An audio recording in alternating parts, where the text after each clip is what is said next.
Caro sindaco, ti scrivo, iniziativa dei sindacati del Tigullio per rilanciare i temi legati allo sviluppo del territorio. Spedite le lettere in cui si chiede un confronto aperto e l'avvio del dibattito. Rinnovato l'affidamento della comunità di Trigoso a Nostra Signora del Rosario, il Vescovo ha invitato i fedeli a chiedere a Maria una vita cristiana più autentica e ad avere fiducia.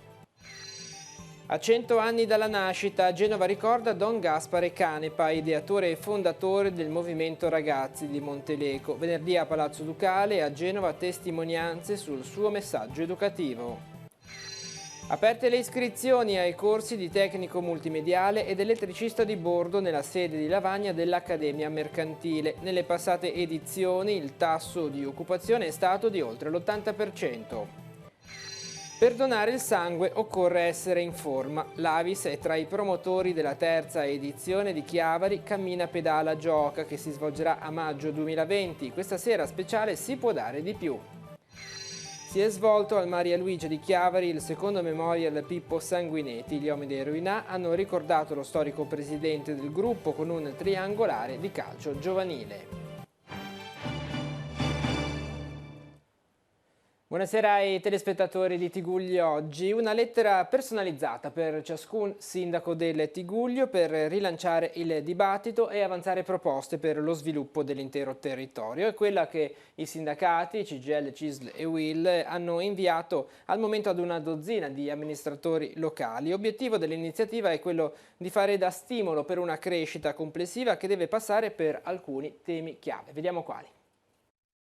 Infrastrutture e recupero del territorio, lavoro e occupazione, appalti pubblici, politiche sociali. Sono questi i macro temi sui quali i sindacati del Tigullio tornano a stimolare le amministrazioni locali. Oggi servono degli input alla nostra regione per essere valorizzata e soprattutto per ripartire. È chiaro che a noi quello che preoccupa sono gli aspetti occupazionali e bisognerà cominciare a ragionare da questi e a ragionare anche sulla sicurezza del territorio, sulle infrastrutture, sulle politiche sociali. Obiettivo di fondo dell'iniziativa è quello di creare unità tra i diversi soggetti del territorio per dare a questo maggior peso politico nei tavoli di confronto istituzionale.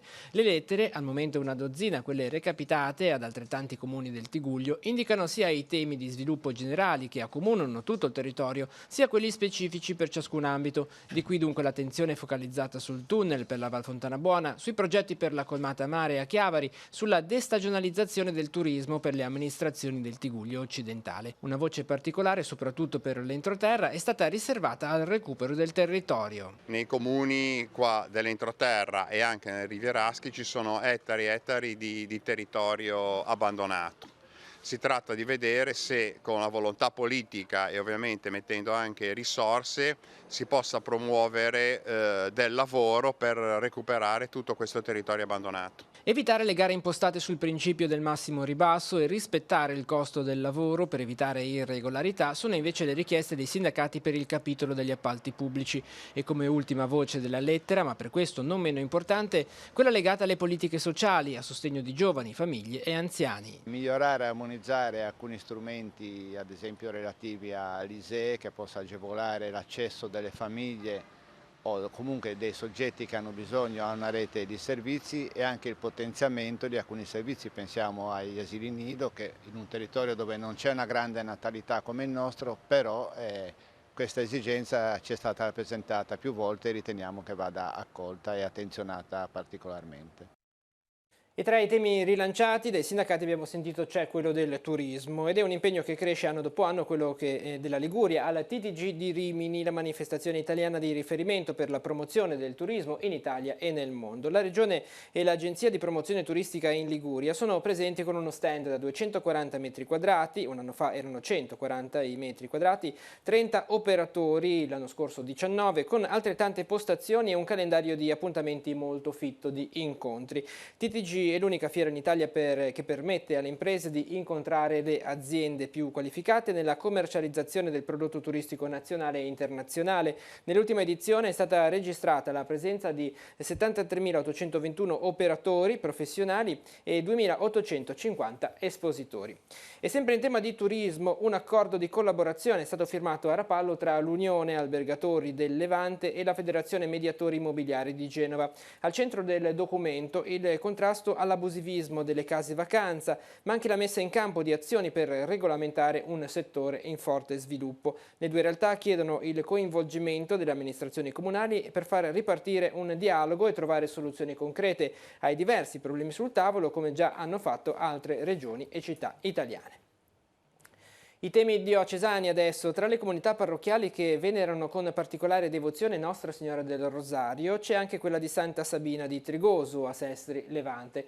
Nel giorno della festa la messa è stata presieduta dal vescovo Monsignor Alberto Tanasini, presenti alle celebrazioni anche alcuni fedeli provenienti dall'Alta Versilia. Vediamo.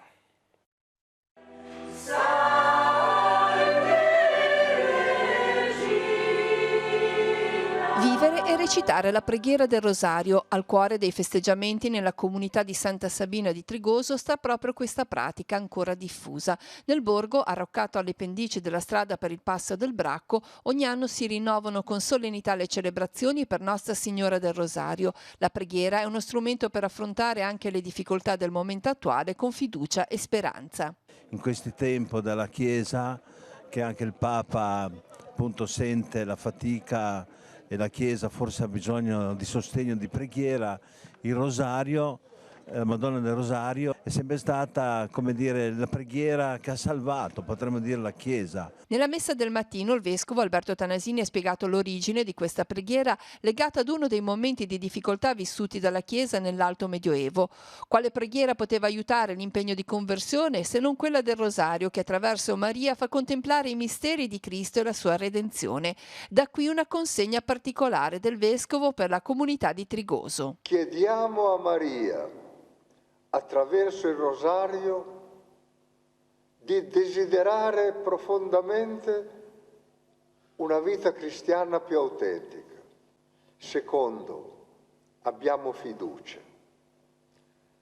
La preghiera del Rosario è preghiera di fiducia. Il vescovo ha quindi riaffidato la comunità parrocchiale a Maria con la preghiera di supplica.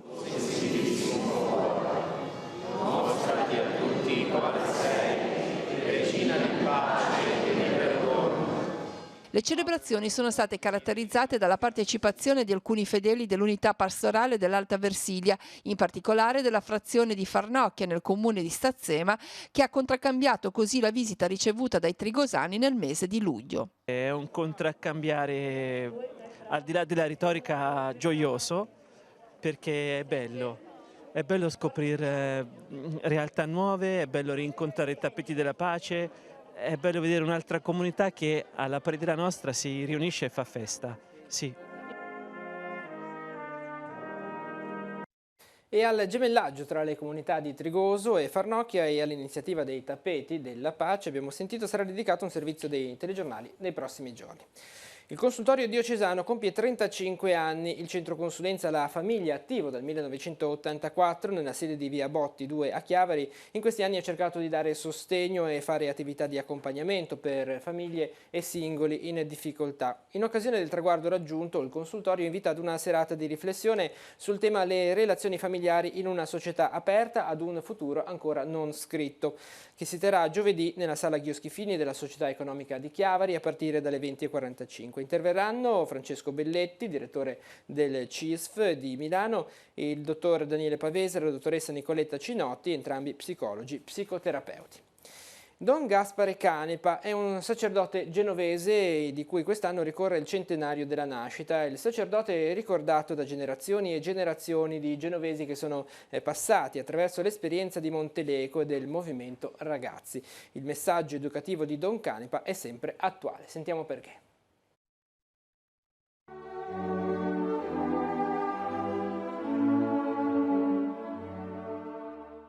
La colonia di Monteleco e del movimento Ragazzi devono la propria nascita alle intuizioni pedagogiche e spirituali del suo primo e storico assistente, Don Gaspare Canepa, nato a Genova Voltri nel 1919 e fondatore di questa realtà nel 1950. Don Gaspare Canepa, che tutti conoscono come Don Ga, è un sacerdote che ci ha lasciato in eredità una grande passione educativa, una passione per l'uomo e una passione per ogni persona che è dentro ogni ragazzo, cioè lui ci insegnava a guardare dentro ogni ragazzo come l'uomo che sarebbe stato poi nella vita e a guardare agli uomini come il ragazzo che portavano dentro di loro. I ragazzi che in quegli anni entrarono in contatto con la realtà nata in Val di Lemme vicino al passo della Bocchetta riconoscono in Don Gaspare una figura di padre. Avevo 14 anni. Ero rimasto orfano da pochi mesi e così mia madre si è trovata nella necessità così di provvedere.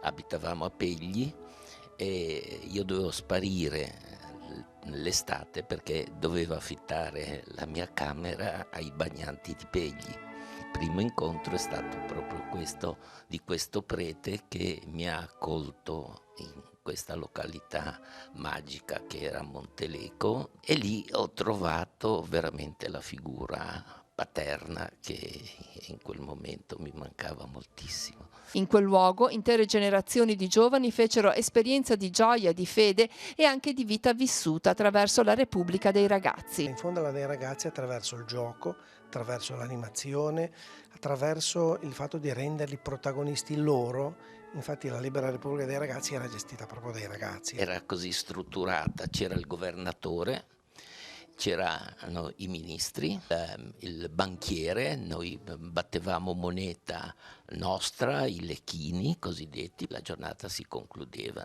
quasi sempre intorno a un falò, robe del genere, dove emergeva di nuovo una caratteristica di questo uomo che da educatore era anche un grande animatore. Al cuore di tutto il movimento la trasmissione della fede solida e duratura. Una fede incarnata, una fede che trasformava completamente la vita, che entrava dentro il carattere, dentro la personalità, perché Don Gaspare aveva anche un approfondimento di tipo psicologico e pedagogico veramente avanti per quegli anni. Ecco.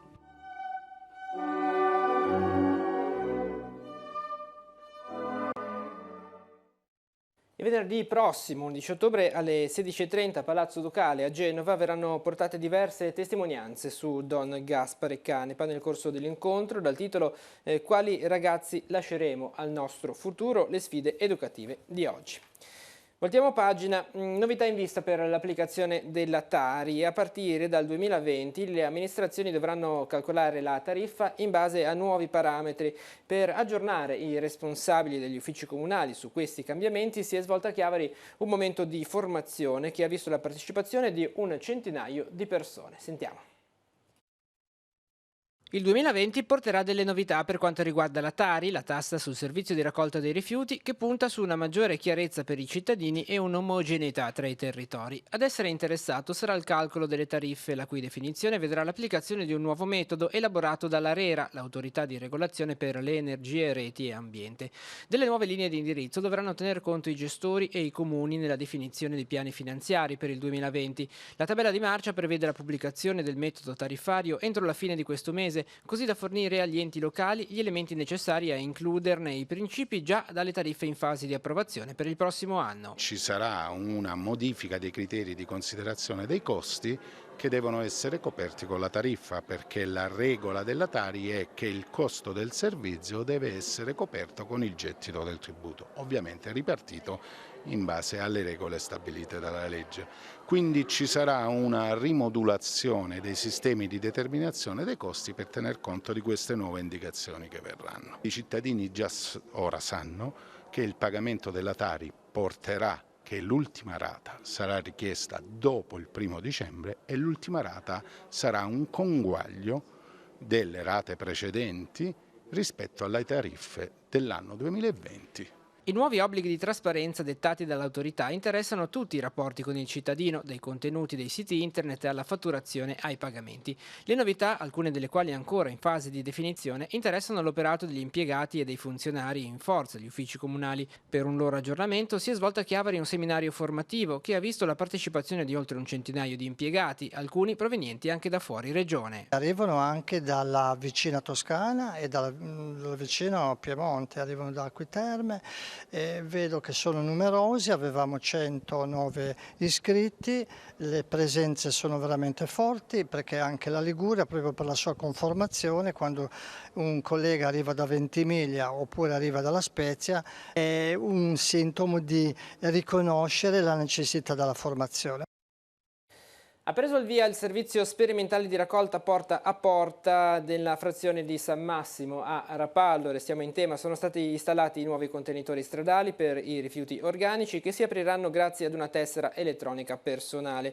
Per la plastica, le lattine, carta, cartone e secco residuo sarà invece avviato il servizio di ritiro porta a porta. Il calendario prevede il lunedì il ritiro della carta, il mercoledì quello della plastica e il venerdì del rifiuto secco. L'orario per il conferimento è dalle 6:30 alle 8:30 del mattino, dopodiché gli operatori inizieranno il giro di raccolta. Gli utenti interessati dal servizio di sperimentazione a San Massimo sono circa 450, spiega il consigliere delegato del Comune di Rapallo Andrea Rizzi. Chi ancora non avesse ritirato il kit può farlo recandosi nella sede di Aprica a San Pietro di Novella, presentando la lettera ricevuta a firma dello stesso gestore del servizio. E contrastare il fenomeno dell'abbandono dei rifiuti attraverso controlli più frequenti da parte della Polizia Municipale e l'installazione di videocamere di sorveglianza nelle zone dove si verificano frequentemente l'abbandono dei rifiuti. Lo chiede con un'interpellanza il consigliere comunale di Sestri Levante, Marco Conti, che si fa portavoce delle istanze pervenute dai cittadini delle frazioni di Villa Arpe e Villa Rocca. In un sopralluogo effettuato lungo la ciclabile che costeggia il torrente Gromolo sono state infatti riscontrate diverse situazioni di degrado. Il capogruppo di Riprenditi Sestri chiede al sindaco la rimozione dei rifiuti e il taglio di rovi e sterpaglie lungo tutto il tracciato che dal ponte di Vico Cuneo conduce fino a Villa Arpe e zone limitrofi. Parliamo di formazione adesso, sono 2 i corsi in partenza a Lavagna per l'Accademia Mercantile, dei quali sono ancora aperte le iscrizioni. Nella sede di Palazzo Spinola Grimaldi si formeranno i tecnici multimediali e gli elettricisti di bordo per le navi della crociera MSC. Percorsi formativi che nelle precedenti edizioni si sono conclusi con un tasso di occupazione superiore all'80%. Ci sono 2 corsi estremamente interessanti che sono uno per animatori a bordo delle navi di MSC e l'altro è un corso di carattere tecnico questo per elettricisti di bordo, un'attività, una professione estremamente importante su navi molto sofisticate e quindi la possibilità di lavorare in un ambiente assolutamente interessante dal punto di vista professionale. Una delle caratteristiche di questi corsi è che dopo quasi sicuramente si andrà a lavorare, c'è già il lavoro che aspetta chi seguirà questi corsi. Ma noi abbiamo avuto degli esiti occupazionali assolutamente soddisfacenti, oltre l'80% di coloro che li hanno frequentati, anche perché il rapporto con la compagnia MSC è un rapporto che prevede le figure di cui hanno bisogno e quindi la formazione mirata a riempire in qualche modo dei turnover del personale. Come si svolgeranno questi corsi e quando iniziano le iscrizioni? Le iscrizioni sono aperte, quindi prevediamo di cominciarli entro la fine di novembre. Uno sarà un corso, quello per animatori, intorno alle 400 ore, l'altro, quello per elettricisti, è un corso più lungo, intorno alle 800 ore. Con il corso per elettricisti prevede anche uno stage a bordo, retribuito comunque, e i corsi sono completamente gratuiti, quindi è un'opportunità che speriamo sia colta anche dai giovani del nostro territorio. l'Avis e l'organizzazione della terza edizione di Chiavari Cammina Pedala Gioca sono al centro della nuova puntata di Si può dare di più, in onda questa sera alle 21:10 sul canale 15 di Telepace, con alcune novità per il 2020, le vediamo in anticipazione. È già in cantiere la terza edizione di Chiavari Cammina Pedala Gioca, la manifestazione che da un paio di anni promuove la mobilità leggera in città con iniziative che vanno dalla ciclopedalata al fit walking a corsi di educazione stradale, primo soccorso e così via. Attorno al tavolo gli organizzatori e i responsabili delle principali associazioni organizzatrici. L'iniziativa potrebbe essere inserita a calendario a fine maggio 2020. Abbiamo deciso di rifarlo, di riprovarci. L'anno scorso è andata assolutamente meglio, nel senso che siamo passati dalle 150 iscrizioni del primo anno alle 600, ci è parso doveroso farne una terza, ecco. Tra i promotori c'è l'Avis, che entra a pieno titolo nella riflessione sulla mobilità. Donare il sangue fa bene, infatti, ma per farlo occorre stare bene. Da anni il gruppo chiavarese è in campo per coinvolgere più persone nella donazione del sangue. In realtà l'impegno non è così oneroso, perché è un quarto d'ora della nostra vita ogni 3 mesi, se sia un uomo, ogni 6 mesi, se sia una donna. Però io vorrei proprio sottolineare la ricchezza di questo gesto, perché noi non possiamo sapere quando viene utilizzata, ma la nostra sacca di sangue viene sempre utilizzata. Io non so esattamente da che patologia verrà curato un paziente con la mia sacca di sangue, però a me sembra meraviglioso poter contribuire con un gesto così piccolo, si salvano vite umane. Anche gli sportivi possono donare, dice l'Avis, se non il sangue, certamente il plasma. Il gruppo, dopo l'accordo con la Chiavari Scherma, manda un appello alla Virtus Entella per coinvolgere i suoi giovani. Noi vorremmo proprio coinvolgere tutti, dai giovani, da quelli che praticano anche sport in modo non agonistico, però potrebbe essere un modo di incontrarli tramite le loro associazioni sportive, agli sportivi veri invece.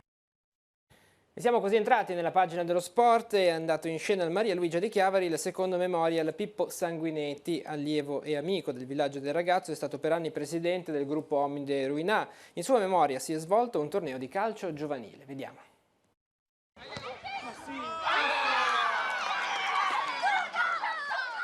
Famiglia, lavoro, stare insieme. Erano le passioni di Pippo Sanguinetti, storico presidente degli Omide Ruinà, scomparso agli inizi del 2018.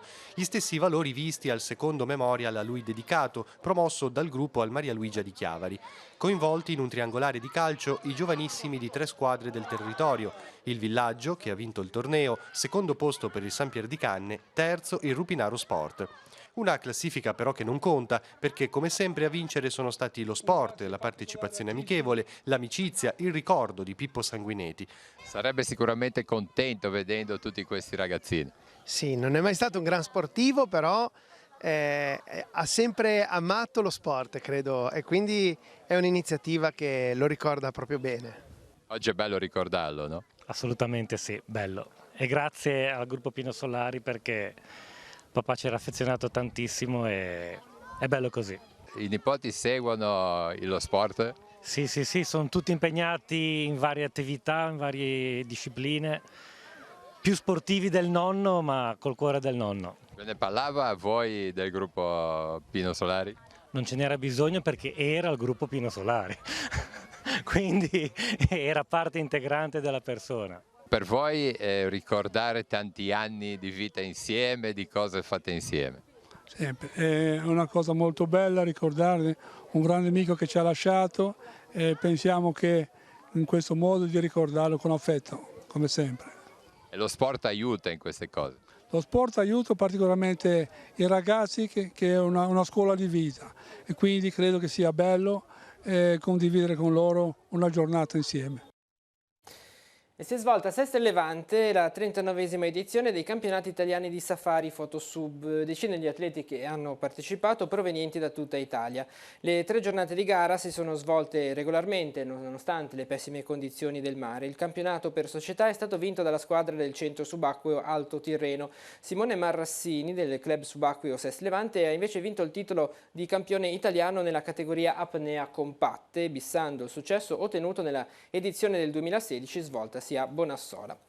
E sono ancora aperte le iscrizioni alla cena di beneficenza organizzata dalla Virtus Entella e dall'Associazione Lentella nel Cuore a favore dell'hospice pediatrico Il Guscio dei Bimbi dell'Istituto Giannina Gaslini di Genova. L'appuntamento è per giovedì prossimo, 10 ottobre, alle 20 al campo della Colmata a Mare di Chiavari. Il menù sarà a prezzo fisso, 15 euro. Alla cena parteciperanno anche alcuni giocatori e dirigenti della prima squadra. I numeri per la prenotazione sono lo 0185 30 66 82 oppure il 349 32 57 295.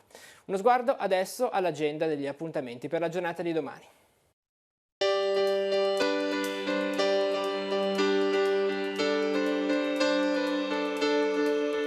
Appuntamenti in agenda per mercoledì 9 ottobre.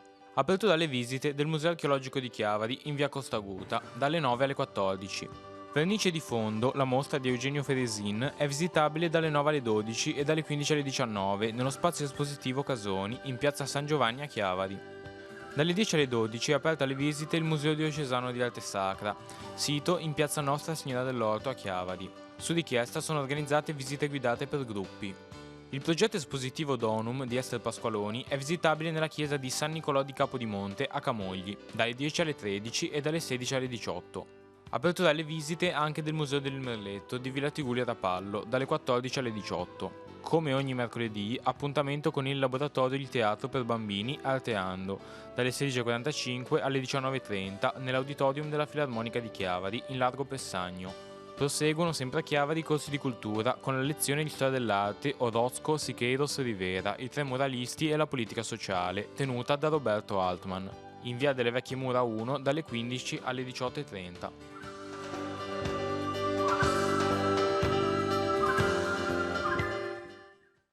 Ed è tutto per questa edizione di TG Oggi. L'informazione torna domani mattina alle 7.30 con la nostra rassegna stampa. L'informazione continua sul nostro sito teleradiopace.com e sul canale 187 Telepace News. Grazie per essere stati con noi e buon proseguimento di serata.